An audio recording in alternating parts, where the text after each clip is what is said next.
بتبدأ الأحداث بميس مايا اللي فجأة وهي راقدة جنب جوزها الأستاذ جي بتجيلها كريست القلب، وبالصدفة البحتة طالب عندها في المدرسة الداخلية بيشوفها من الشباك، فكتر خيره بيروح جري يطلب المساعدة، وساعتها بتشوف المدرسة البلونداية نيكول، ولما بتعرف منه اللي حصل بتروح جري هي كمان على ميس مايا وبتديها الدواء وبتنقذها من الموت. كل ده وجوزها اللي اسمه جي واقف ولا بيعمل حاجة، رغم إن مراته عاملة معاه الواجب وزيادة وكاتبة المدرسة باسمه بعد ما كانت باسمها هي. الغريب بقى إن جي ده على علاقة بواحدة تانية على مراته وهي عارفة، والأغرب من كده كمان إن الواحدة دي هي نيكول صديقة مايا الصدوقة. لكن واضح كده إن ميس مايا يا إما أوبن مايندد قوي يا إما عبيطة قوي، لأن جي بيعاملها أسوأ معاملة وهي مستحملة، وحتى مش بيهتم برأيها لما بتشتكيله من مستوى الخدمات في المدرسة، لأن كل همه إنه يوفر فلوس علشان يكسب أكتر، لدرجة إنها لما بتشتكيله من إن الأكل مش عاجب العيال بيجبرها تاكله كله، لحد الست ما بتنهار وبتبدأ تعيط زي العيال الصغيرين. وساعتها نيكول اللي هي المفروض ضرتها يعني بتتدخل وبتعمل نفسها وقعت الملح في طبق مايا علشان تاخد إفراج وتقوم. بعدها بنشوف مايا طفشانة مع نيكول لبيتها البعيد عن المدينة، والظاهر كده إن الست جابت آخرها خلاص، والدليل على كده إنها أول ما وصلت بيت نيكول اتصلت بجي وقالت له إنها خلاص فاض بيها وعايزة تطلق، وإنها كمان مش ناوية تتنازل عن حقها في المدرسة. وبعد شوية نقاش سخن كده ما بين الاتنين بيتفقوا يتقابلوا بكرة يتكلموا عند مايا. طبعا الغرض من مقابلة مايا ونيكول مع جي مش إنهم يتناقشوا لا سمح الله، لكن إنهم يخلصوا عليه خالص، وده اللي بنتأكد منه لما بنشوف نيكول أم دماغ المظات بتفضي شوية مهدئات في عصير علشان لما يدوله منه ينام نن على طول. ورغم إنهم عاملين خطة ما تخلش المية، إلا إن مايا واضح إنها مترددة وموافقة حتى تسيب له المدرسة مقابل إنه يسيبها في حالها. طبعا الكلام ده مش بيعجب نيكول خالص، فبتفضل تشحنها ناحيته وتقول لها يا عبيطة فكري في نفسك شوية، لحد ما بتشجعها تكمل الخطة اللي متفقين عليها، وهي إن نيكول تسيب الشقة لمايا لحد ما ياخد العصير إياه، وبعدها بقى تدخل تكمل عليه. وفعلا بيوصل عم جي وبيشرب العصير إياه وبيفضل يتكلم بمنتهى السخافة مع مايا، وبيقول لها إنها بتحلم لو فاكرة إنها ممكن تاخد منه المدرسة تاني. ولما بترد عليه بيتعصب وكالعادة بيبقى عايز يضربها، لكن المرة دي بقى مش بيقدر لأن مفعول المهدئات بدأ يشتغل، وهي طبعا بتكون واثقة من نفسها أكتر وبتقوله لو عايز يشرب من العصير تاني يتفضل. ساعتها بيتعصب أكتر وبيحاول يضربها، لكن واضح إن العصير خلاص جابه الأرض. وهنا بتدخل صاحبة الخطة الكوتش نيكول، ولما بتلاقي جاي فاصل شحن خالص بتخلي مايا تساعدها في إنهم يشيلوه هيلا بيلا ويرموه في البانيو علشان يغرقوه يخلصوا منه للأبد. ساعتها الراجل بيفوق لكنهم بيفضلوا زقينه في المية، ورغم إنه بيفضل يقاوم لكنه في الآخر مش بيقدر بسبب المهدئات اللي واخدها، لحد ما بيحسوا إنه خلاص فيص. فنيكول بتغطي البانيو بستارة علشان الجثة متستهواش تقريبا، وبيسيبوها على الوضع ده لحد تاني يوم. المفاجأة بقى إنهم لما بيلقوا نظرة ساعتها على الجثة بيتفاجئوا بالأخ جاي مبرق وشكله غريب وقعدته نفسها غريبة، لكنهم مش بيركزوا في التفاصيل دي قوي، وبيكون كل همهم يخلصوا من الجثة دي بأي شكل. عشان كده بيعبوا الراجل في صندوق كبير وبيخرجوا بيه من البيت، ولما الجيران بيشوفوهم وهم نفسهم بيتقطع من شيلة الصندوق بيتدخلوا على طول بأخلاق ولاد البلد بتوع نيويورك وبيساعدوهم يحطوه في العربية، وهما مش عارفين إن جوه الصندوق ده جثة المعلم جاي. المهم بيطلعوا بعربياتهم عادي جدا وبيوصلوا بيها لعربية جاي، وهناك بينقلوا الصندوق جوه عربية الراجل، وبتتحرك نيكول بالعربية اللي فيها الصندوق ومايا بعربيتها وراها، وبيطلعوا سوا على الطريق السريع. وساعتها نيكول بتعمل حادثة بسيطة علشان تبين إن عربية جاي كانت ماشية عادي في أمان الله، وده بيضلل الشرطة لو بدأت تدور وراهم. المهم إن بعد الحادثة بتطلع نيكول ومايا على المدرسة وبيستنوا لما الدنيا بتبقى هص هص، وبيرموا جثة جاي في بسين المدرسة اللي عامل زي البركة. واضح كده إنهم هيستنوا يومين ولا 3 لحد ما الجثة تطفو، وطبعا ساعتها هيعملوا من بينها ولا كأنهم يعرفوا إيه اللي حصل. وبتعدي أيام وجثة جاي لسه تحت المية، وحتى لما العامل بتاع المدرسة بيقرب من البسين مش بيلاحظ وجودها، ولما المدرسين نفسهم بيسألوا عنه مايا بتنكر إنها تعرف مكانه. فين وفين لما الكورة بتقع في البسين، فساعتها نيكول ومايا بيقولوا بس أهو كده هيكتشفوا الجثة ونخلص. وفعلا ولد من الطلبة بينزل يجيب الكورة، لكن المفاجأة بقى إنه بيلاقي الكورة وحاجات كانت واقعة منهم قبل كده، لكن مش بيلاقي أي أثر لمستر جي. وهنا نيكول بتقول ما بدهاش بقى، وبتطلب من العامل الطيب ده إنه يفضي مية البسين لأنهم هيغيروها بمية تانية تليق بالطلبة. وفعلا العامل بيبدأ يفضي البسين خالص، وهنا بتحصل المفاجأة وإن جثة جي ما بتكونش موجودة. وساعتها مايا مش بتستحمل الصدمة وبيغمى عليها، بعدها بنشوفها عمالة تروح وتيجي، ولا اللي وراها امتحان فيزياء الصبح ومش مذاكرة. ونيكول بتحاول تهديها، لكن مايا بتفضل تسأل باستغراب الجثة راحت فين. كل ده بقى كوم، واللي بيحصل بعد كده كوم تاني، لأن فجأة مايا بتلاحظ بدلة جاي متعلقة وهي مغسولة ومتنضفة. والمشكلة إن دي نفس البدلة اللي كان لابسها الله يرحمه وقت ما غرقوه في البانيو وقبل ما يرموه في البسين.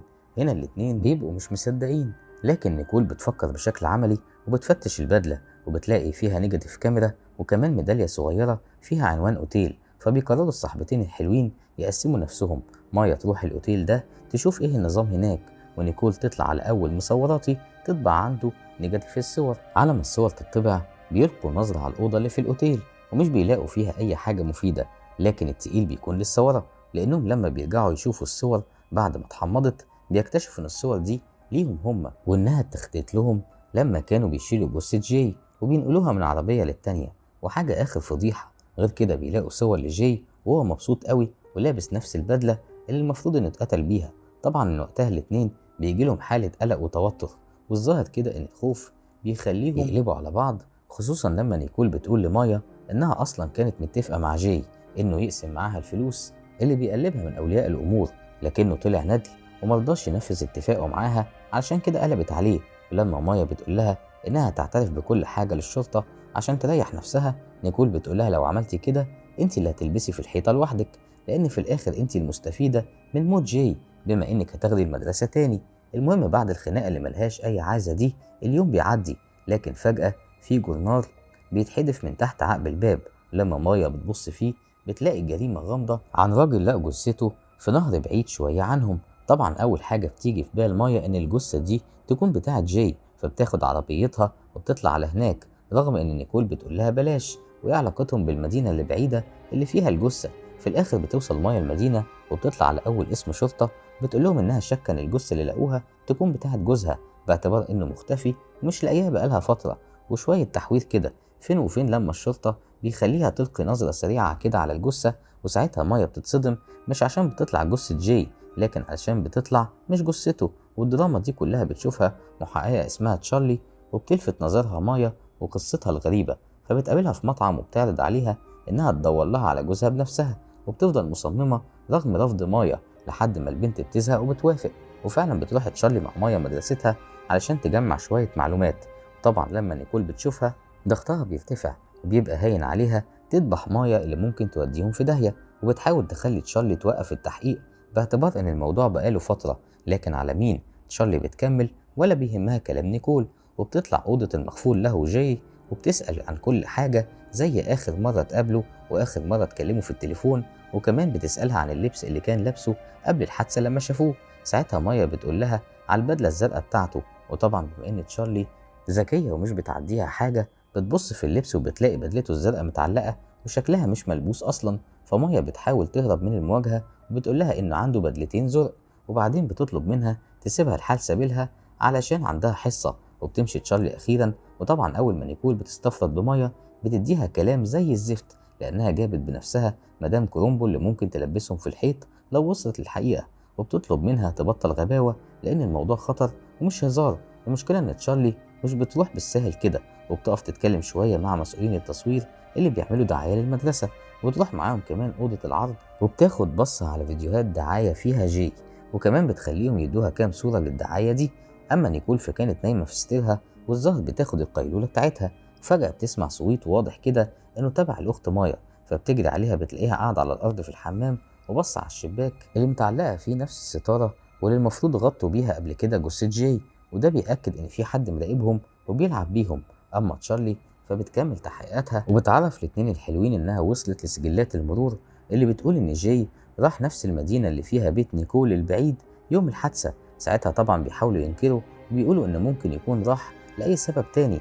بعدها تشارلي بتحاول تجيب رجل نيكول وبتقول لها إنها شاكة إن مايا دي عاملة فيها طيبة وهي اللي قتلت جاي. ولما نيكول بترد عليها وبتقول لها إن مايا دي ملاك بريء استحالة يقتل نملة، تشارلي بتقول لها إنها يمكن اتغيرت لما عرفت إن نيكول بتخونها مع جاي. ساعتها نيكول بترد على تشارلي بتحدي وبتقول لها على فكرة مايا عارفة من قديم الأزل بعلاقتهم سوا.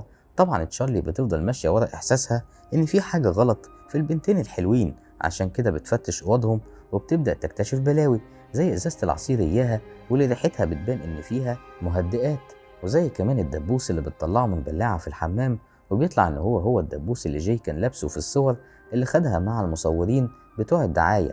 اما نيكول ومايا فكانوا خلاص وصلوا لأعلى درجات التوتر، لدرجة ان مايا بتطلب من نيكول تحل عنها بقى وكفاية اللي حصل. اما نيكول بتقول انها اكيد عايزاها تحل عنها علشان تاخد هي فلوس المرحوم لوحدها، وبتمشي وهي مقموصة، لكنها بتتفاجئ ان مايا ام قلب طيب سابت لها كل الفلوس في شنطتها، فضميرها بيأنبها وبتقرر ترجع لها تاني. اما مدام كرومبو فكانت عمالة تلف في المدرسة، وبتدخل ساعتها المخزن وبتلاقي الصندوق اللي كان فيه جثة جاي، لكن الغريبة انها بتشوف جواه انبوبة اكسجين للتنفس. فجأة كده حد بيديها ضربة قوية بتخليها يغمى عليها. أما مايا اللي ما كانتش مستحملة يا عيني أي توتر فبتتفاجئ بدوشة غريبة جاية من أوضتها، ولما بتدخل بتلاقي الكمبيوتر مفتوح وفي رسالة واحدة عمالة تتكرر، والرسالة بتقول أنا خلاص مسامحك ومستنيكي، وفي آخرها بيقول صاحب الرسالة إنه جاي. وفي نفس اللحظة دي بتلاقي جاي بنفسه خارج من البانيو، فطبعا البنت قلبها مش بيستحمل وبتطب ساكتة، وساعتها جاي بيقلع العدسات الغامضة اللي لابسها، وهوب بتدخل عليهم نيكول، وبيبان إنها زي ما اتفقت مع مايا هي اتفقت مع جي على مايا، وإن هدفهم دلوقتي إن مايا تموت قبل ما جي يرجع يظهر بشكل طبيعي وسط الناس بعد ما خلاص يورثوا الأستاذة هما الاتنين سوا. المشكلة إنه لما بيقرر يخلص على مايا نيكول بتقف له، فجي بيشك في نوايا نيكول والدنيا بتتلخبط خالص ومحدش بيبقى عارف مين مع مين، فبيقرر جي يخلص من الاتنين ويريح باله. ساعتها نيكول بتساعد مايا تهرب وبتفضل معاه تشغله، لكنه بيسيبها وبيجري ورا مايا، ولما بيلحقها بيجيبها من رقبتها وبيبدأ يفطس فيها وهي بتحاول تقاومه، لكنها طبعا عاملة زي العصفورة اللي واقعة في ايد اسد، وبيشدها لحد البسين وبيحاول يغرقها في المية. فين وفين لما بتظهر نيكول وبتديله ضربة على دماغه بتخليه يفرفر ويقع في البسين. اما مايا فبتكون فاصلة شحن خالص، ونيكول بتحاول تفوقها، وهوب بيظهر لهم تاني جي اللي ب7 أرواح، والمرة دي بيشد معاه نيكول علشان يغرقها، لكن من حسن الحظ ان مايا بتفوق اخيرا وبتقدر تساعد نيكول وبتغرق معاها جاي، والمرة دي فعلا الاتنين بينجحوا انهم يقضوا عليه للمرة الأخيرة. المشكلة ان فيلم الأكشن ده المحققة تشارلي بتشوفه لكنها بتطلع طيبة وبتكتفي انها تلطش مايا قلم مخبرين، وبتقولها ان وشك لما يورم من القلم ده هتقدري تثبتي انك قتلتي جاي دفاعا عن النفس. اما نيكول فبتحاول تتأسف لمايا انها لعبت بيها في الأول ويمكن في الآخر كمان، لكن مايا بتقولها يا ريت ما اشوفش وشك تاني، وبيخلص الفيلم على كده.